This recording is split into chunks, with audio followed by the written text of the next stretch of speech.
this is something to understand very very well. Please concentrate really good and really better this 5 minutes.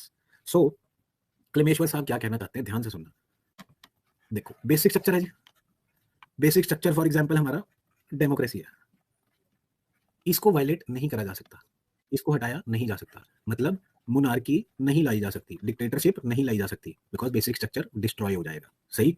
वैसे ही इन्होंने कहा कि independence of judiciary, please ध्यान रखना, independence of judiciary भी एक बेसिक स्ट्रक्चर है, इसको वायलेट नहीं कर सकते. Agreed, he agreed with that. But independence के साथ ये बेसिक स्ट्रक्चर वाली बात थी. बेसिक फीचर क्या है?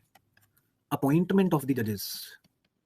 अपॉइंटमेंट ऑफ द जजेस और ट्रांसफर ऑफ द जजेस इज अ बेसिक फीचर. तो इस बेसिक फीचर एक डायमेंशन है बेसिक स्ट्रक्चर की. एग्जांपल से समझना, बहुत आसानी से समझ आएगा. डेमोक्रेसी एक बेसिक स्ट्रक्चर है सर, बट हमने 69th अमेंडमेंट से ये भी तो चेंज करा. 69 अमेंडमेंट सॉरी 21 वोटिंग एज थी पहले हमारे, 21 से ऊपर वाले लोग वोट कर सकते थे, अब 18 कर दी. सो ये बेसिक फीचर था sir. This is a basic feature, not a basic structure. Are you able to listen to me? Any problems, any issues? सुन पा रहे हो मुझे?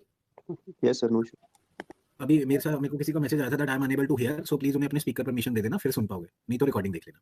सो कमिंग बैक टू दिस, जैसे डेमोक्रेसी, हाँ जी सुन पा रहे हैं सर, सुन पा रहे हैं. ठीक है. सो डेमोक्रेसी जैसे एक बेसिक स्ट्रक्चर है, डेमोक्रेसी एक बेसिक स्ट्रक्चर है, बट इसका बेसिक फीचर क्या है कि 18 एंड अबव वोट कर सकते हैं. तो क्या अगर हम इसे 16 एंड अबव कर देंगे तो क्या डेमोक्रेसी हट जाएगी? बिल्कुल भी नहीं हटेगी यार, वोट करने की पावर चेंज हो जाएगी. सो बेसिक स्ट्रक्चर क्या है? डेमोक्रेसी. उसका फीचर क्या है? फ्रेंचाइज किसको दे रहे हो? अगर आप फ्रेंचाइज चेंज करोगे तो बेसिक स्ट्रक्चर वायलेट नहीं होगा. वैसे ही उन्होंने बोला कि independence of judiciary is basic structure, इसको नहीं खत्म कर सकते आप, बट अगर अपॉइंटमेंट के प्रोसीजर को चेंज करोगे, वो एक बेसिक फीचर है, उसको चेंज करना अलाउड है. उसके चेंज होने से ये चेंज होगा, डिस्ट्रॉय होगा कि नहीं, ये सवाल है. और कलमेश्वर साहब के हिसाब से एनजैक के आने से इंडिपेंडेंस ऑफ जुडिशरी कॉम्प्रोमाइज नहीं, स्ट्रेंथन होगी, बिकॉज इसमें ट्रांसपेरेंसी आएगी, इफेक्टिवनेस आएगी, एफिशिएंसी आएगी, डाइवर्सिटी आएगी, ब्ला ब्ला ब्ला ब्ला. बट मुद्दा समझे क्या कहा उन्होंने?